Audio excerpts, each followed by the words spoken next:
Bienvenidos a The Deep Dive. Hoy nos vamos a sumergir en un tema que a veces se pasa por alto, pero que es de vital importancia: la persecución que sufren millones de cristianos en todo el mundo. Exacto. Y para comprender la magnitud de este problema, vamos a analizar la lista mundial de la persecución de puertas abiertas, Ah. un informe anual que monitoriza este fenómeno a escala global. La verdad es que el reporte de este año es bastante preocupante. ¿Por dónde empezamos? Bueno, antes de adentrarnos en casos específicos, hay un dato que me gustaría destacar.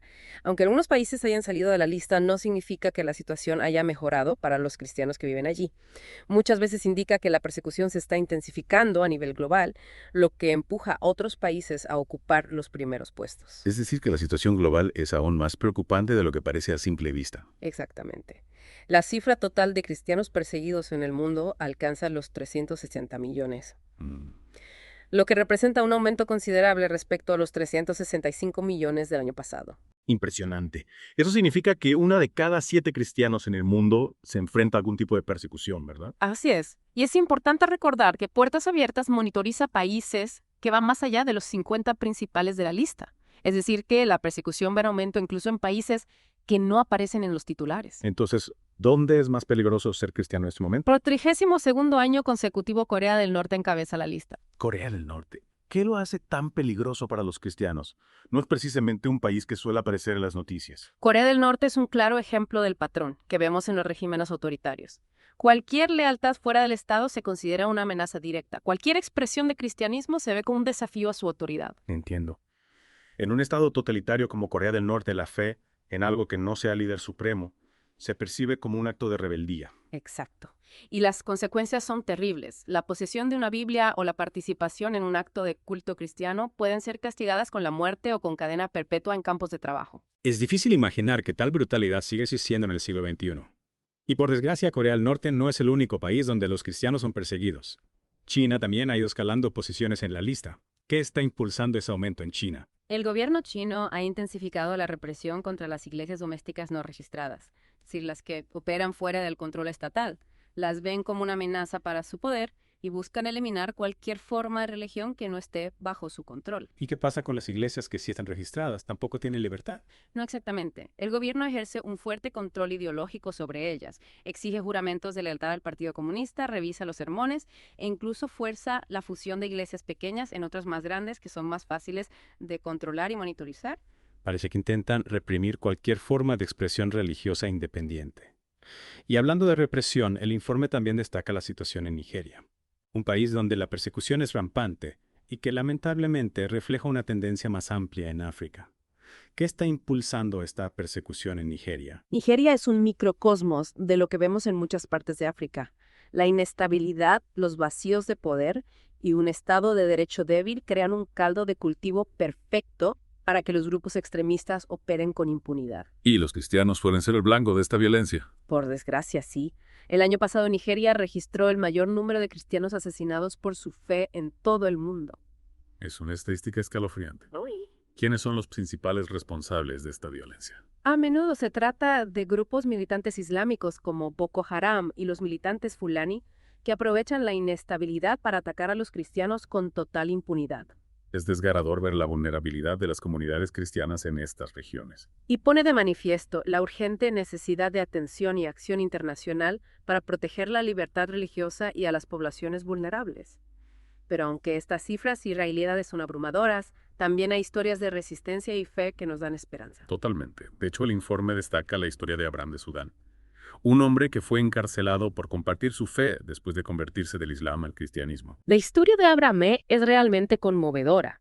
A pesar de las dificultades que enfrentó en prisión, no ve su experiencia con amargura ni miedo, sino como una bendición, una prueba que fortaleció su fe y profundizó su comprensión de Cristo. Es una perspectiva que rara vez escuchamos y que desafía nuestra percepción habitual de la persecución. Solemos centrarnos en el sufrimiento, pero Abraham lo ve como una oportunidad para crecer espiritualmente. Exacto. Su historia es un testimonio de la resiliencia del espíritu humano y del poder inquebrantable de la fe incluso frente a la adversidad. Y nos recuerda que la persecución a veces tiene consecuencias inesperadas, llevando a una devoción aún más profunda. Sin duda, es una lección de fortaleza y esperanza. Y aunque su historia es inspiradora, también nos plantea una pregunta importante. ¿Qué responsabilidad tenemos, si es que tenemos alguna, con aquellos que enfrentan persecución por su fe? Es una pregunta que todos debemos hacernos. Y creo que la mejor manera de responderla es profundizando en el informe de la Lista Mundial de la Persecución, explorando las historias de aquellos que se han visto afectados por la persecución y buscando maneras de marcar la diferencia. Absolutamente. Conocer la realidad de la persecución es el primer paso para poder actuar y apoyar a nuestros hermanos y hermanas que sufren por su fe. Y con esto vamos a hacer una breve pausa para volver enseguida con más detalles sobre este importante tema. Retomamos nuestra inmersión en el complejo mundo de la persecución cristiana. Hasta ahora hemos hablado de casos extremos como Corea del Norte o Nigeria, donde la violencia es una realidad cotidiana. Pero es importante recordar que la persecución puede adoptar muchas formas. Efectivamente. No siempre se trata de violencia física.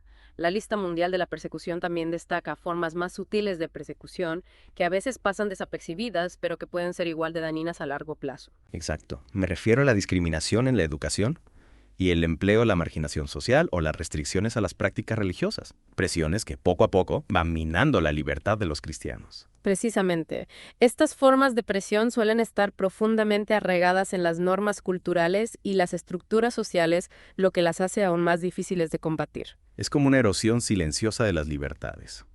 Y ante esta realidad la pregunta es, ¿qué podemos hacer nosotros? Buena pregunta.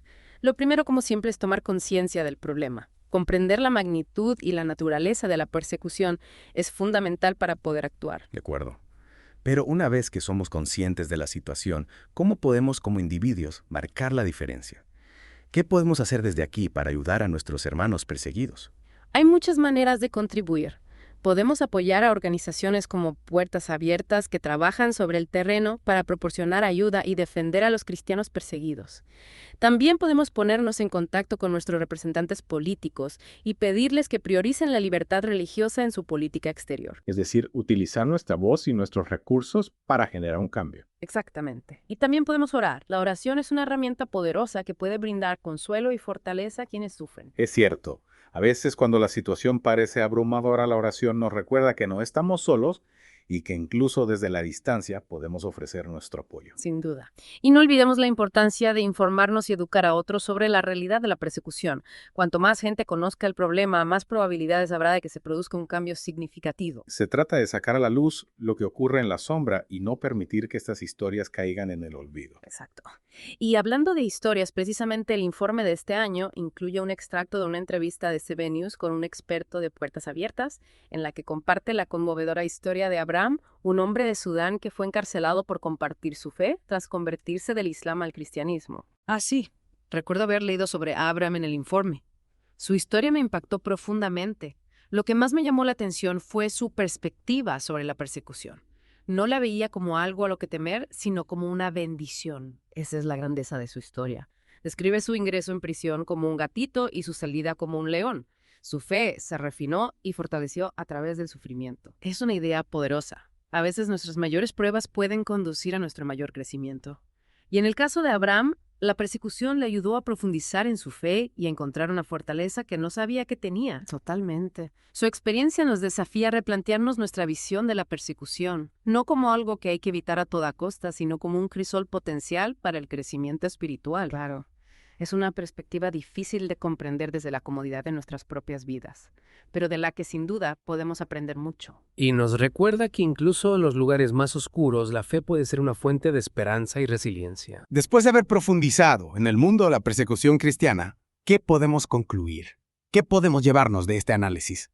Para mí, la principal conclusión es que tenemos la responsabilidad de apoyar a nuestros hermanos y hermanas perseguidos. Sí, pero ¿cómo podemos hacerlo desde nuestras vidas, que a menudo parecen tan ajenas a esta realidad? ¿Qué acciones concretas podemos llevar a cabo? Más de lo que imaginas. Podemos informarnos, concienciar a nuestro entorno, apoyar a las organizaciones que realizan una labor crucial sobre el terreno y, por supuesto, orar por aquellos que soportan dificultades inimaginables. Acciones sencillas, pero que pueden tener un gran impacto. Exacto. Y recuerda que incluso los pequeños actos de bondad y apoyo pueden marcar una gran diferencia para alguien que se enfrenta a la persecución. Es una llamada a recordar que todos formamos parte de una comunidad global y que tenemos la responsabilidad de cuidarnos unos a otros. Y que defender la libertad religiosa no es solo una cuestión política, sino un asunto de derechos humanos que nos afecta a todos. Ha sido una conversación realmente reveladora. ¿Hay algún punto clave que te gustaría que nuestros oyentes recuerden de esta inmersión? Me gustaría que recordaran la resiliencia y la valentía de aquellos que se enfrentan a la persecución y el profundo impacto que pueden tener incluso los pequeños actos de apoyo. Todos podemos marcar la diferencia. Muy bien dicho. Y con esta reflexión vamos a dar por finalizado nuestro programa de hoy. Hemos explorado un tema complejo y a veces desgarrador. Pero a pesar de las dificultades, creo que es importante terminar nuestro análisis con un mensaje de esperanza. Completamente de acuerdo. A pesar de los desafíos, hay historias inspiradoras de resiliencia y fe que nos muestran que incluso en medio de la oscuridad siempre hay un rayo de luz. Historias como la de Abraham, ¿verdad? Su experiencia nos demuestra que incluso frente a la persecución la fe puede florecer. Exacto. Y nos recuerda que la Iglesia históricamente ha prosperado bajo presión. A menudo la persecución ha sido un catalizador para el crecimiento y la renovación. Es una perspectiva fascinante. Desafía nuestra tendencia a ver la persecución únicamente como una fuerza negativa. Por supuesto, nunca debemos minimizar el sufrimiento y la pérdida que causa la persecución. Pero también es importante reconocer las formas en que la fe puede emerger aún más fuerte a través de la adversidad. Es como si la fe se templara en el fuego de la prueba. Y hablando de ayudar, hemos mencionado la importancia de la oración y del apoyo a organizaciones como Puertas Abiertas. Pero hay algo más que podamos hacer a nivel personal. ¿Cómo podemos marcar la diferencia en la vida de quienes sufren persecución? Una forma poderosa de hacerlo es simplemente escuchar y amplificar las voces de los perseguidos, compartir sus historias, educarnos a nosotros mismos y a los demás sobre sus experiencias y abogar por sus derechos. Se trata de romper el silencio y asegurarnos de que sus historias se escuchen. Exactamente. Y se trata de reconocer que nuestros hermanos y hermanas que son perseguidos no son extraños lejanos, son parte de nuestra familia global y su sufrimiento nos concierne a todos. Este análisis ha sido un recordatorio aleccionador de los desafíos que enfrentan los cristianos en todo el mundo, pero también ha sido un testimonio inspirador del poder de la fe y la resiliencia. Y una llamada a la acción para que cada uno de nosotros se solidarice con quienes son perseguidos por sus creencias. Me gustaría dejar a nuestros oyentes con una pregunta para reflexionar. ¿Qué responsabilidad, si es que la hay, tenemos con aquellos que enfrentan persecución por su fe? Es una pregunta que cada uno debe responder por sí mismo.